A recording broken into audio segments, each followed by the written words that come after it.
Hi Freunde, was geht ab? Ich bin der Carbadox. Willkommen zurück zu meiner kleinen Serie, wo ich verlassene Minecraft-Server erforsche. Und um das Intro so kurz wie möglich zu halten, würde ich sagen, lasst uns untertauchen. Mir geht's gut.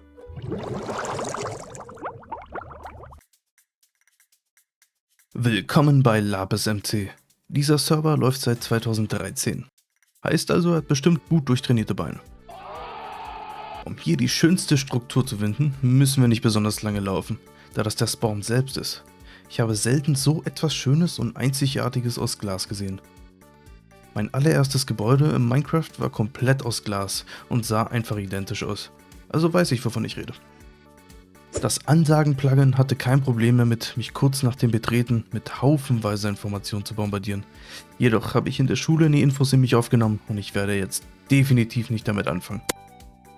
Der Spawnbereich hat 4 verschiedene Viertel, die sich alle voneinander unterscheiden. Das erste Viertel scheint ein kleiner Garten mit noch kleineren Brücken zu sein. Sehr verwuchert und sehr schön. Das zweite Viertel hat ein enges Haus an der Ecke mit fast allem, was man zum Leben braucht. Öfen, Truhen, Werkbänke, eine Jukebox und 2 Betten. Fehlt nur noch ein geiler, getunter Gaming-PC. Das dritte Viertel beinhaltet etwas, was wie eine Rampe aussieht, vermutlich um Team Rocket in die Luft zu schießen. Dann gibt es noch ein paar schöne Brunnen und eine kleine versteckte Bibliothek. Ich muss einfach sagen, ich liebe diese Details. Beim letzten Viertel handelt es sich um einen kleinen Wald mit einem Baumhaus und ein sehr gemütlich aussehendes Lagerfeuer.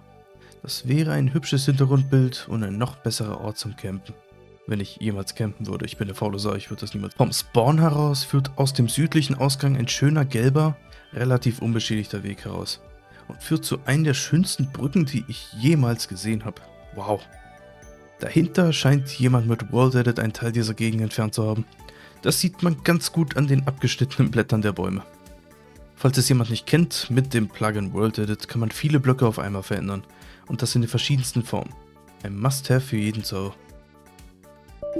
Nach einem Creeper-Unfall im Wald spawnte ich aus irgendeinem Grund auf dem Dach des Glasspawns. Auf einem Berg oder Hügel haben wir etwas, was wie ein kleiner Park aussieht.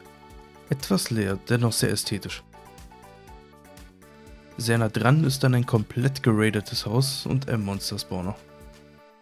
Laut Zeugenaussagen habe ich auf dem Dach der Monsterfarm versehentlich einen Creeper in die Luft gehen lassen. Aber es gibt keine Beweise. Richtig, liebster Zuschauer. Auf meinem Weg zurück fand ich dann unter dem Spawn komische Würfel, die wie Untergrundgebäude aussahen oder sowas. Ich habe leider keinen Weg da reingefunden. Außerdem habe ich dort nur mit meinen eigenen Fäusten einen Enderman erledigt. Er hat sich zwar nicht gewehrt, aber ich habe ihn erledigt. Man nennt mich nicht umsonst Lord Faust aufs Auge. Das liegt daran, dass ich in der Schule ständig verprügelt wurde. Ich habe außerdem 2 aktive Warps entdeckt. Einmal ein Ort, in dem man öffentliche Minensklaverei für die Firma Shein ausführen kann. Der Ort heißt so, das habe ich mir nicht ausgedacht, aber ich wünschte ein wenig, ich hätte das. Dann eine Mob-Arena mit wer weiß wie vielen Wellen von Monstern. Man kann sich hierfür seine Starterklasse aussuchen, damit man bei dem Kampf nicht seine eigene Ausrüstung nutzen muss und sie dann verliert. Es gibt die Klassen Pyromancer, Bogenschütze, Ritter, Tank, der Psycho und der Verteidiger. Obwohl der Psycho am meisten zu mir passen würde, habe ich den Ritter gewählt. Das hat schon Spaß gemacht, da drin zu überleben. Bis ich dann zur Runde 10 kam. Da schien nämlich ein Boss, eine kleine Giftspinne mit unfassbar vielen HP. Ich habe kaum Schaden angerichtet.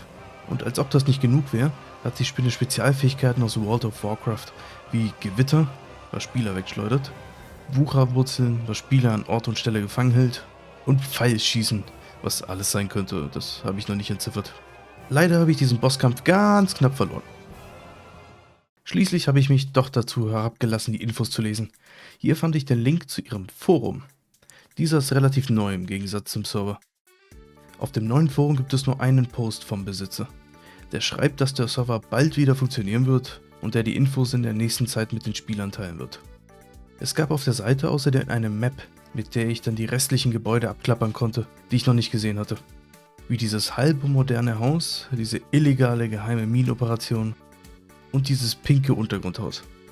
Deren Discord-Server war sogar verfügbar. Etwas leer, aber ich konnte dennoch durch Zufall den Serverbesitzer erreichen. Super cooler Typ. Er hat mir nicht nur meine Fragen bezüglich des Servers sofort beantwortet, nämlich dass es den Server seit 2013 gibt und diese Map hier seit 2021 genutzt wird, sondern mir auch noch 2 Maps von früheren Versionen der Server-Map geschickt.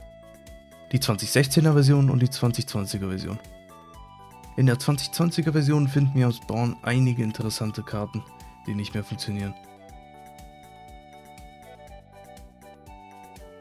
Sonst sind hier ein paar Händler, die alle eine bestimmte Handelswarenkategorie verkaufen. Der Waffenhändler verkauft Waffen, der Rüstungshändler Rüstungen und so weiter. Du bist ein kluger Zuschauer, ich muss das sicher nicht erklären.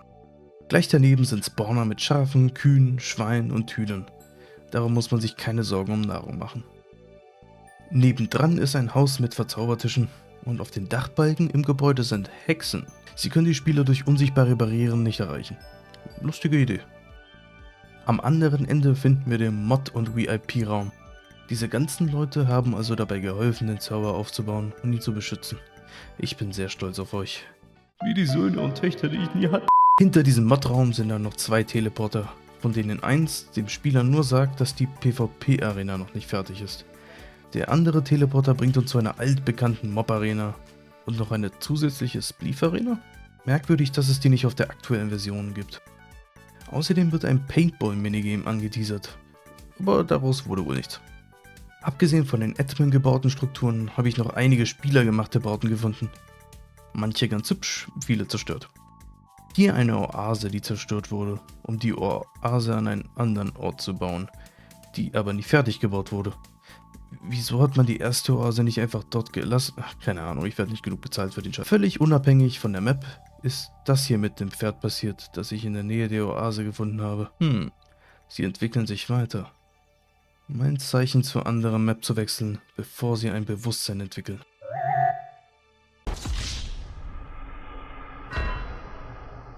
Die 2016er Version ist im Grunde genau dieselbe Karte, mit wenigen Unterschieden, wie zum Beispiel dieses graue Gebäude, was 2020 nicht mehr an Spawn stand, und die nicht existierende Oase. Ein ziemlich wilder Ritt. Der Server kriegt von mir ein Pferd im Mondlicht von 10.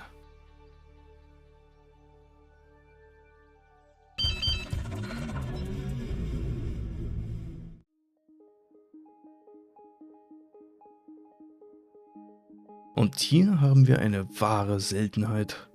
Ein vermutlich privater Server mit so vielen Kunstwerken, wie das Auge reicht. Ich habe schwer gehofft, dass ich sowas finde.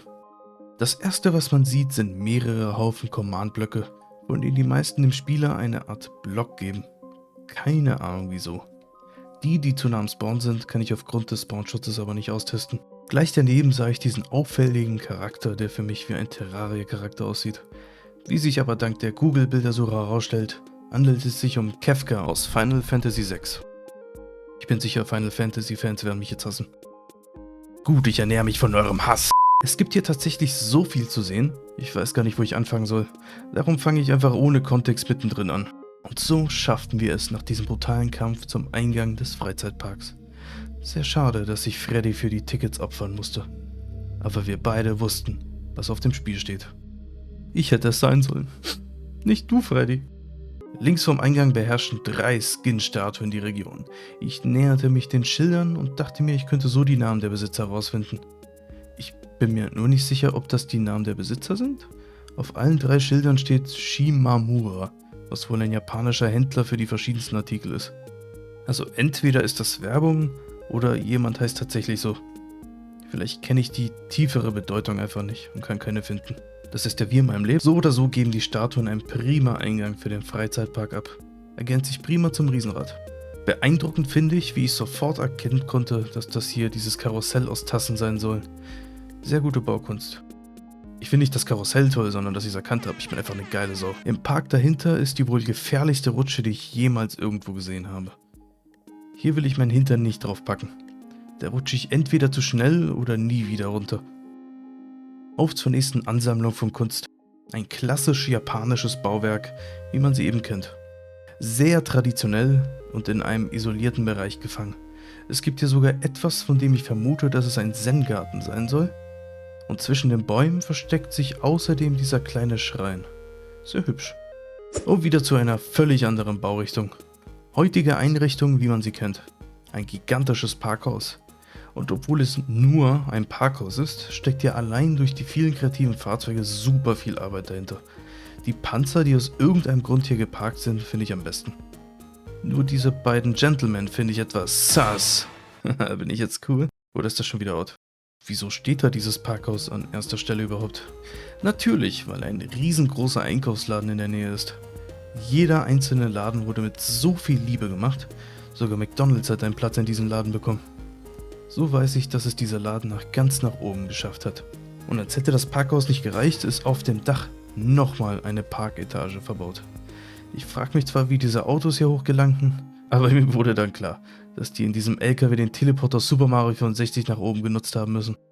Die einzig logische Erklärung.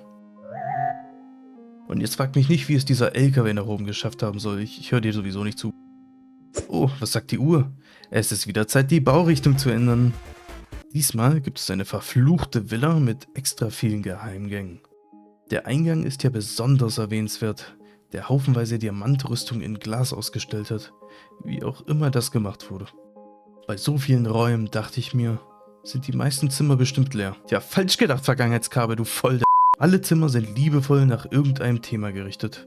Wie diese Bibliothek, dieses Esszimmer mit botanischem Garten, diese satanische Opferungsstelle, die Küche und der versteckte Keller. Sachen, die eben in jedem Haus sein sollten. Kommen wir zum letzten großen und großartigen Gebäude. Diese Schule. Das ist genau die Schule, die ich mit meinen Freunden damals bauen wollte. Nur haben wir nach etwa 5 Minuten aufgegeben und dann nie wieder miteinander gesprochen. Hier ist genau wie bisher jedes Zimmer nach einem Thema gerichtet und alles mit Möbeln ausgestattet. Das Dach hat sogar eigene Solarpaneele und einen Garten für die Schüler. Es wurde außerdem an ein Konzept für ein Spiel gearbeitet. Team Blau gegen Team Rot. Also Team Fortress. Mein persönlicher Highlight, mag das noch so bescheuert sein, ist dieses Greenscreen-Loch. Das kann ich prima mit irgendwas richtig coolen auskien. Yeah. Wow. Ich bin sicher, was auch immer ich da hinstelle, ist richtig cool. Der Server kriegt von mir ein Schärfe-Level 9999 von 10.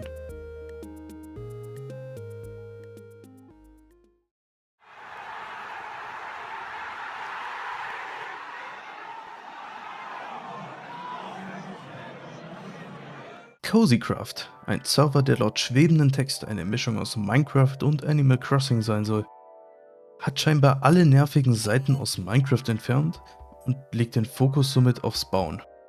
Na dann schauen wir mal, wie es außerhalb vom Spawn aussieht. Ja, zurück zum Spawn würde ich mal sagen. Scheinbar kann man auf dem Server mit Befehlen ganz einfach einen virtuellen Ofen und eine virtuelle Werkbank benutzen, was tatsächlich ganz praktisch ist. Das virtuelle Inventar funktioniert irgendwie nicht, keine Ahnung. Dieser weißhaarige NPC will mir unbedingt den Link zum Discord geben und der funktioniert leider nicht. Schade. Dann konzentriere ich mich eben auf die physischen Sachen im Spiel, wie dieser durchsichtige, schwebende Geistertext über dieser Truhe, der mir anbietet, Sachen aus der Truhe zu nehmen. Was für ein netter Text. Die Truhe ist verschlossen. Ich nehme die Aussage zurück. Ich habe den Text schon immer gehasst, ich wollte es ihm nur nicht ins Gesicht sagen. Loser. Cozycraft ist laut Aussage dieses Textes nur einen Monat alt, was aber nicht sein kann, da ein Schild auf dem sehr unfertigen Highway behauptet, am 10. September oder am 9. Oktober 2023 gebaut worden zu sein. Blöde unterschiedliche Datumsformate.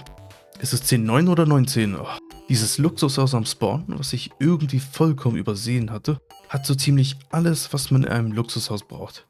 Zum Beispiel dieser entspannte heiße Außenpool, diese Treppen und Wände aus dem feinsten dunklen Schwarzeichenholz, diese luxuriöse Sitzgelegenheit mit 2 blauen Sofas und einem Tisch und noch eine Sitzgelegenheit mit 2 blauen Sofas und einem Tisch. Aber die hier ist am Kamin. Wer braucht schon Nahrung, ein Badezimmer oder ein Schlafzimmer?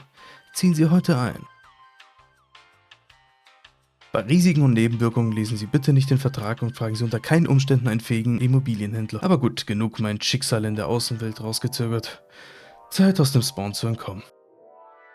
Das erste, was ich ausprobiert habe? Natürlich bin ich völlig absichtlich gestorben, um zu schauen, was passiert. Tja, man stirbt nicht so leicht. Man muss erst auf 0 Herzen kommen und dann muss man auch irgendwie ertrinken, in Lava fallen oder von Monstern gefressen werden, wenn man sterben will. Sonst steht man nämlich nach einer Minute einfach wieder auf. Man kann sogar die eigene Leiche sehen, wenn man es schafft zu sterben. Einige Häuser wurden leider zerstört, doch die meisten, die man finden kann, befinden sich in gesicherten, geclaimten Bereichen. Es sind nur leider nicht alle Gebäude geclaimt, wie man sieht. Und ja. Die geclaimten Bereiche sind zum Teil recht groß und beeindruckend. Leider kann ich keine Tür aufmachen und mit nichts interagieren. Alles hat seine Vor- und Nachteile.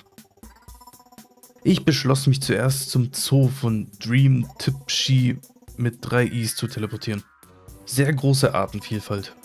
Die Bereiche sind vielleicht etwas klein und einengt, aber ich bin mir sicher, die Frösche lieben es, in einem winzigen Glashaus ohne Wasser zu leben.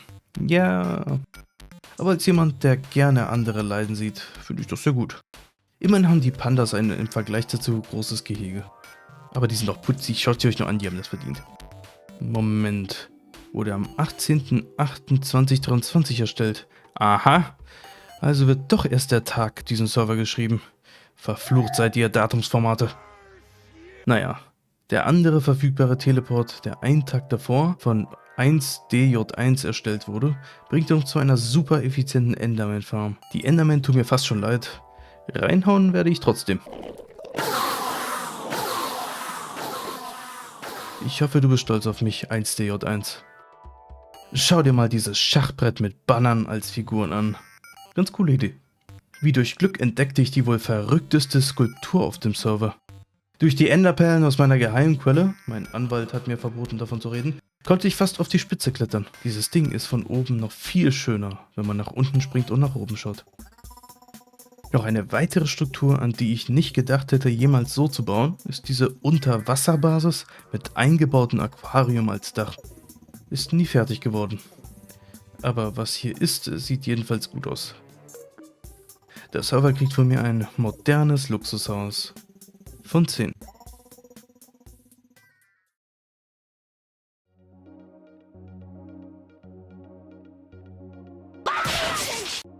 Anfangs dachte ich, das hier wäre ein gewöhnlicher, namenloser Vanilla-Server. Jedoch bemerkte ich dann doch recht schnell, dass hier irgendwas nicht stimmt. Meine Spider-Sinne haben mich gewarnt. Die Bäume sind total verwuchert und die Umgebung sieht anders aus. Irgendwas ist falsch. Die Steine hier sind auch nicht normal. Nach einer kurzen Suche fand ich dann eine ungewöhnliche kleine Hobbit-Höhle mitten im Nichts.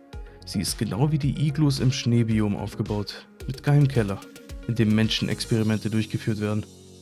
Das ist fast wie in meinem Keller, nur menschlicher. Wie durch Zufall entdeckte ich dann die Basis der Einwohner dieses Servers. Aber etwas stimmt nicht. Es schweben an der Mauer der Gegend Blöcke herum und haben seltsame Schatten um sich verteilt. Schnell verstand ich dann, was hier genau vorgefallen ist.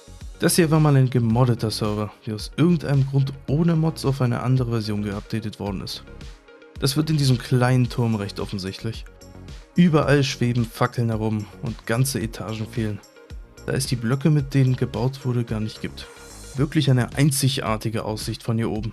Schneeablagerungen, die vorher auf Dächern lagen, schweben jetzt einfach so in der Luft rum. Häuser, die nur noch zur Hälfte stehen. Es steckte hier eindeutig viel Arbeit hinter den ganzen kaputten Gebäuden. Ich weiß nicht genau, welches Modpack benutzt wurde, aber das hat ein paar interessante Mods wie diesen Dungeon-Generator gehabt, um verschiedenste Strukturen im Untergrund bauen zu können, wie zum Beispiel diese Krypta. Das Highlight dagegen war für mich diese riesige Treppe mit Nether-Portal in der Mitte. Schaut euch dieses Meisterwerk nur an. Schade, dass wir das niemals in der vollen Blüte sehen werden. Das sieht für mich aus wie der Eingang zu einem Endboss-Dungeon. Nur 100-mal cooler. Der Server kriegt von mir ein Endboss-Portal. Von 10.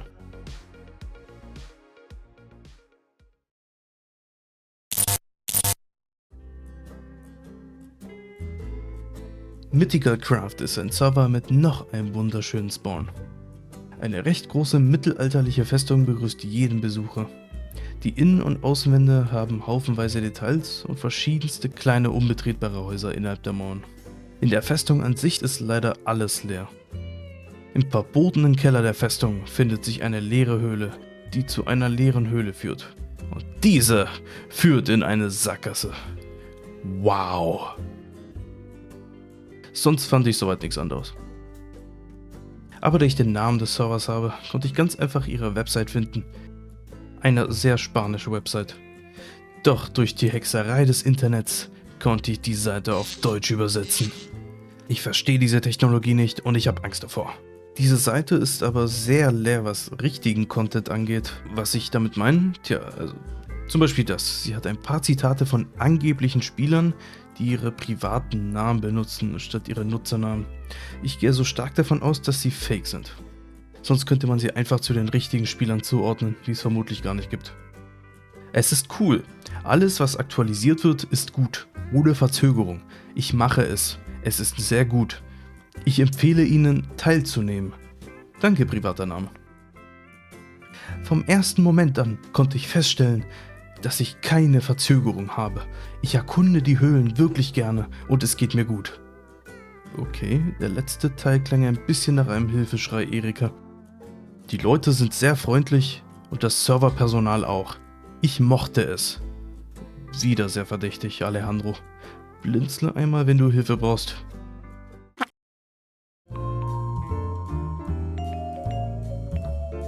Hier unten sehen wir noch den Servermoderator, Administrator und die Polizei. Sonst gibt es auf dieser Seite noch langweilige Regeln, die ich als Anarchist nicht lesen werde. Und ein Shop. Oh je, der Shop funktioniert nicht. Wenn der Shop nicht mehr funktioniert, dann haben sie vermutlich ganz aufgegeben. Wenigstens gibt es einen Link zu deren Discord-Server. Ja, ich bin damit einverstanden. Komischerweise konnte ich nichts davon lesen. Der Discord ist voll mit 154 Spielern, aber sonst leider genauso tot wie der Server selbst. Der Server kriegt von mir ein "Es geht mir gut" von 10.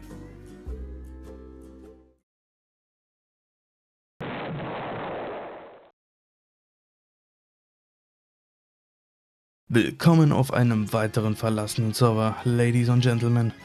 Heute präsentieren wir Ihnen die neueste Strecke aus Mario Kart.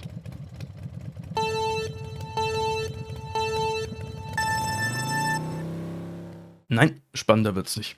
Aber das ist ganz okay so, dann kann ich euch ein paar Sachen über den Server erzählen. Der Server scheint wieder eigentlich ein privater Server gewesen zu sein, bis er dann irgendwann zufällig geleakt wurde. Aber jetzt was Interessantes. Obwohl ich diese Strecke schon mal entlang gefahren bin und ich mich am Ziel ausgeloggt habe, bin ich trotzdem wieder am Spawn erschienen. Vielleicht ein Zufall, dachte ich mir, aber nein. Seltsamerweise passiert das jedes Mal, nachdem man sich ausloggt. Vielleicht ist der Serverspeicher voll oder er ist einfach korrumpiert. Wenn wir uns entscheiden, nach links zu fahren, statt die Strecke zu nehmen, die wir momentan fahren, finden wir ein Haus aus Glas und Holz. Die Gänge sind ein wenig verwirrend zu navigieren und ich war mir anfangs gar nicht sicher, ob das Haus gegrieft wurde oder nicht. Das Wasser sieht irgendwie natürlich aus. Doch dieses Schild lässt mich vermuten, dass es tatsächlich gegrieft wurde, denn alle anderen Schilder sind auf Japanisch. Hey, wir sind am Ziel angekommen. Wurde aber auch Zeit. Mir ist genau hier der Text ausgegangen, was für ein Zufall. Wir sind hier definitiv an der Hauptbasis. Sie ist sehr großflächig und fängt mit einem Park mit vielen hübschen rosa Kirschbäumen an. Der Park hat viele Schafe, Pferde, Hunde und Katzen als Einwohner. Hier ist eine lange Glasstruktur mit Wasserüberzug, die wie es scheint als eigentlicher Eingang in die Anlage dienen soll. Ich bin aber ein ziemlicher Rebell und immer gegen das System. Darum zerstöre ich die Wolle, die den anderen Eingang blockiert, und baue es wieder zu. Ja, ich bin manchmal schon ein wenig zu krass. Hinter dem Park wartet eine riesige, größtenteils leere Fläche, die wie es scheint mit Farm gefüllt werden sollte. Zumindest stehen ein paar bereits hier. Das ist seit langem die humanste Art, Chicken Nuggets zuzubereiten. Das sind sehr glückliche Hühner. Bei den Treppen angekommen, die in die Häuser führen sollen, finde ich links daneben viele selbstgeschriebene Bücher.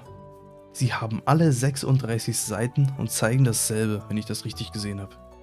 Unter den Häusern findet man Standardfarmen wie diese Tierflächen oder diese Karotten- und Weizenfelder. Außerdem gibt es einen kleinen abgesperrten Bereich vorm Park, der ein paar Beerenbüsche und Füchse beherbergt. Sie haben sogar ihren eigenen kleinen Spielplatz hier oben. Putzig. Dieses Haus hier hat irgendwie denselben Baustil wie das Haus in der Nähe des Spawns, nur sieht hier alles viel organisierter und schön aus. Es werden unterschiedliche Glasarten benutzt, statt nur eine. Man kombiniert verschiedene Muster miteinander und am allerwichtigsten, das Haus ist nicht leer. Tatsächlich ist es so voll, dass man haufenweise Geheimgänge durch Gemälde finden kann, um alles reinzukriegen. Richtig schön fand ich dieses super geheime Baumhaus mit Ausblick auf die restliche Gegend. Und noch mehr Kopien vom selben Buch. Muss wohl ein sehr gutes Buch gewesen sein, wenn 1000 Kopien davon hier überall rumliegen. Die Häuser an der Spitze, die ich eigentlich für die Haupthäuser hielt, waren nur die Basis von ein paar Schneemännern und waren sonst komplett leer. Im Nether finden wir die gefangenen Piglins, die mich unbedingt angreifen wollten, aber es nicht konnten. Skill-Issue Noobs. Get good. Habt ihr nie Dark Souls gespielt? Auf der anderen Seite des Hügels war ein viel organisierterer Park. Die Seite sieht allerdings gegrieft aus im Gegensatz zur anderen. Die Farmen sind leer und es steht ein schwebendes Kreuz hier. Das war dann eigentlich auch schon alles.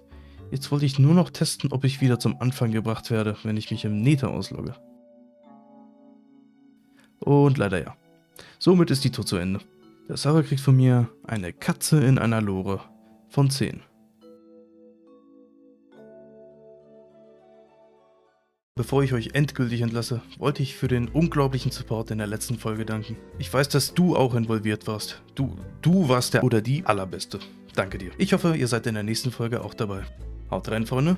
Euer Kerbedox.